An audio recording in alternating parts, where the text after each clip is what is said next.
because you care about your community. And we as a people, we are very strong people.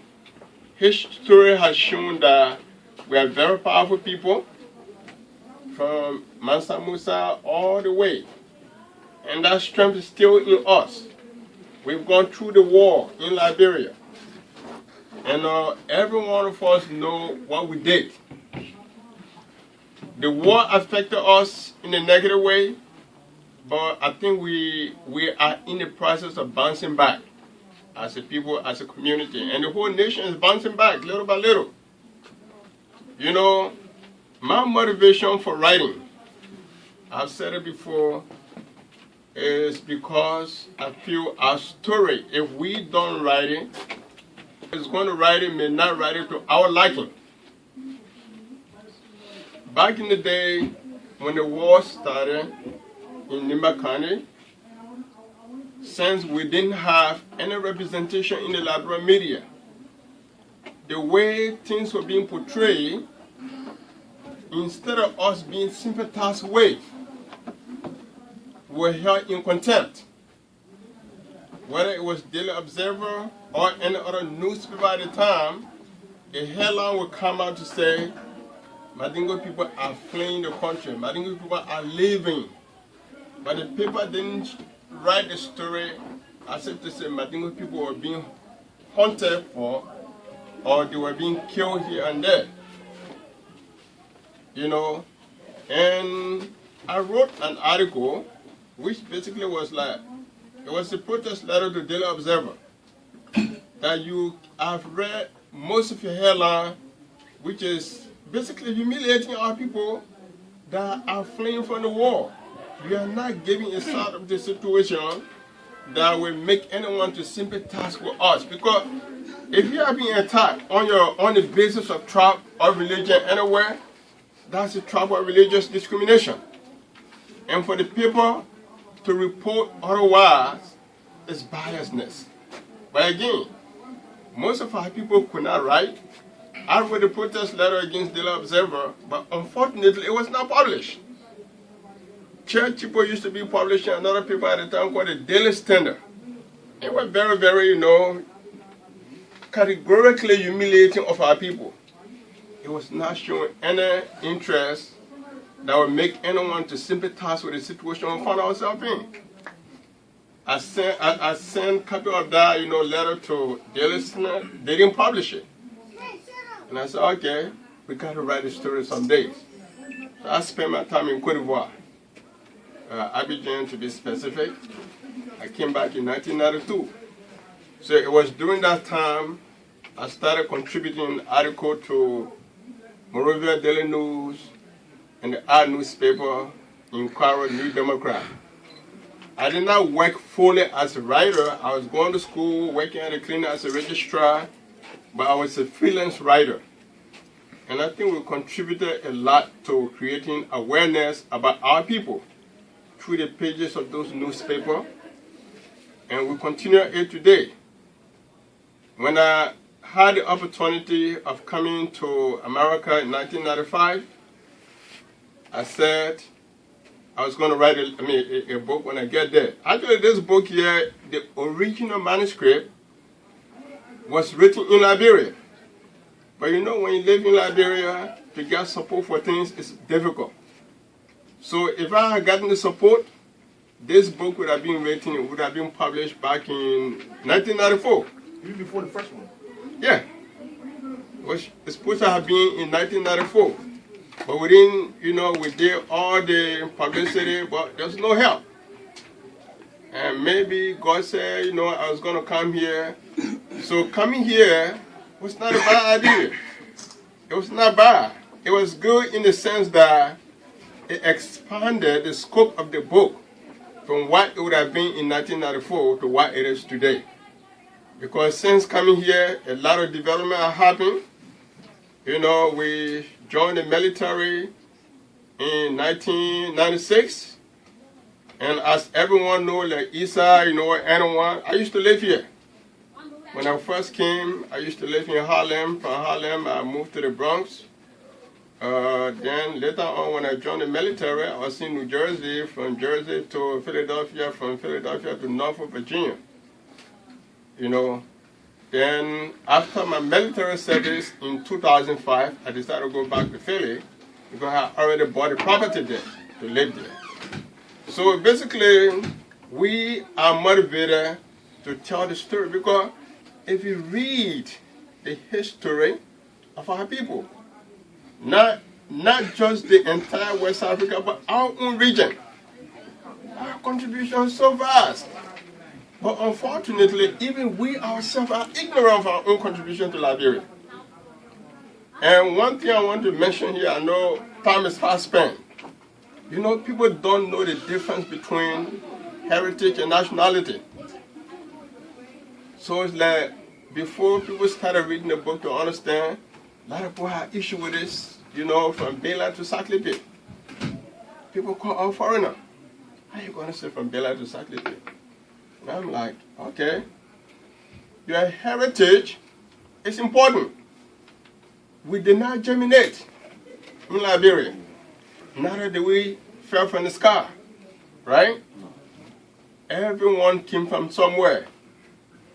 Whether you, let's say Banga, Vonjama, Bela, Saklepe, these are places that are far older than Guinea and Liberia.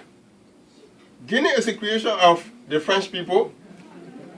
When they were deciding to create a boundary between what is now Liberia and what is Guinea, they didn't bring all the Pele people, all the Madingo people, all the Mana people together and have a conference and say, look, you decide, you know, to see where you're going to be. The French people made the boundary based on French interests. So what that boundary did? Family here and family there, family here and family there.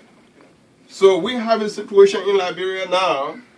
Only Congo people can say proudly where their people came from. Congo men will say, oh, my grandfather came from North Carolina, my dads came from New York, from Philadelphia, from this and that, right? Yeah. But a man in Liberia is not privileged to say, my uncle is in JK. All right?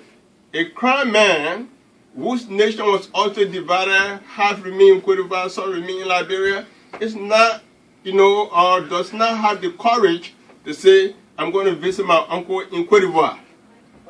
So we have to create a situation to put an end to something like that, so that we can be proud of our heritage. I can say, since my grandfather came from Bela, I'm of the heritage of that area, but I am not, by nationality, I'm a Liberian.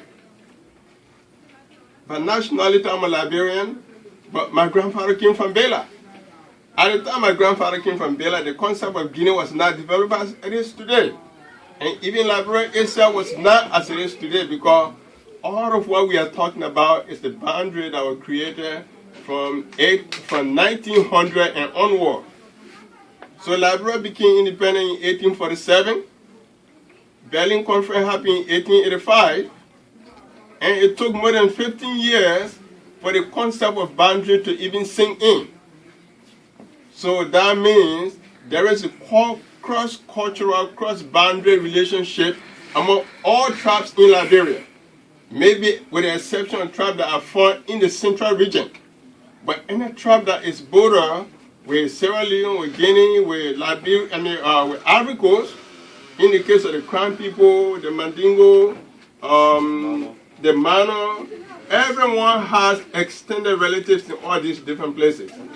So we wanted to put some emphasis on that, because sometimes when Liberian scholars are discussing Liberia, they make it look like as if they say God created the country. God did not create no country. Every boundary we see is artificial boundary. People created a boundary, and we were not the people that created the boundary. Some people from somewhere else, based on their own interests at the time, created a boundary that said you are a Liberian, you are a Guinean, you are Ivorian. By the end of the day, we're all African. So we wanted to put a lot of emphasis on that, to say let's demarcate the difference between nationality and heritage. So by me so placed does not make me less of a Liberian. And when it comes to how Mandingo people are considered in Liberia as foreigner, I think it all depends on what you are capable of doing as Liberian. People respect your contribution to society because whatever you do that is not just benefiting you, but it's benefiting another person, that will be appreciated. We lived in Liberia for a long time, and you learn some of the information here you have not heard before. But the problem here is, I've always told people in recent time, if you raise the educational and professional standard of our people to that of other Liberians, and they see us contributing to the nation as doctors, as lawyers, as writers, as journalists, the respect for us will be increased. Some of us that go to Liberia frequently, we know how people relate to us based on what they think we can do. And if we can just do that today, education, we have to emphasize and re-emphasize that to our people again and again. Because if you're not educated, you can't advocate for your right. If you're not educated, the contribution is supposed to make to your society that will make people to respect you, recognize you, it's not going to come. You know? So we have done what we have done, and the next thing is to see the appreciation we've gotten from people everywhere. You know? We are scheduled to travel to Liberia very soon, precisely the end of this month. Most likely on the 8th or 9th of June, going to be having a very big launching in Monrovia. And this will be followed by presentation on LU campus, Konneh University, and some other institution of higher learning in Monrovia, as well as Nvasekie. I have to travel to Nvasekie, Saklepe to be precise, and Ganta and Sanikole. So these are some of the projects we will have here. And hopefully, after all of that, we're definitely going to be here for FEMUSA Convention, because we have to take the story to the people. And not just our people, but outside of our community, because when a story is written, we want everyone, other Liberian, non-Liberian, who have interest in Liberia, to have access to it, to understand exactly what it is saying. And in that line, I have to say I'm very much appreciated for every one of you who have taken their time to be here. And Brother Kinvi, last time Kinvi and I met, he bought 2 copies. He bought one for himself, one for his friend who was en route to Canada. He bought another one for that person. But Kinvi still sees it as his business to be here today. And I have to applaud that shows genuine interest. Because no matter how much you say you want to write, if you don't have encouragement, you're not going to continue. Because someone got to do, no matter how tedious it is, someone has to do it. And if that chips fall on me, that's fine. But if I got the support of our people everywhere, that also put, you know, some, gave me a lot of motivation to keep going, you know. And I think the fact that the imams and everyone grabbed the message from the book here, you know, and attached the importance to it, that is even more motivational for me. It means that this is not going to be the last book, but many, many books are coming by the grace of Almighty God. And we can keep going, talking. Time is fast spent. We're going to, you know, stop right there and take our seat. And hopefully we'll begin to autograph the book for you. Thank you so much for coming. Thank you, Mr. What the book launching is about it commence. Let me ask, it's about it commences. So let's go. So, President, yeah, that's a good follow-up. Who collected these up? So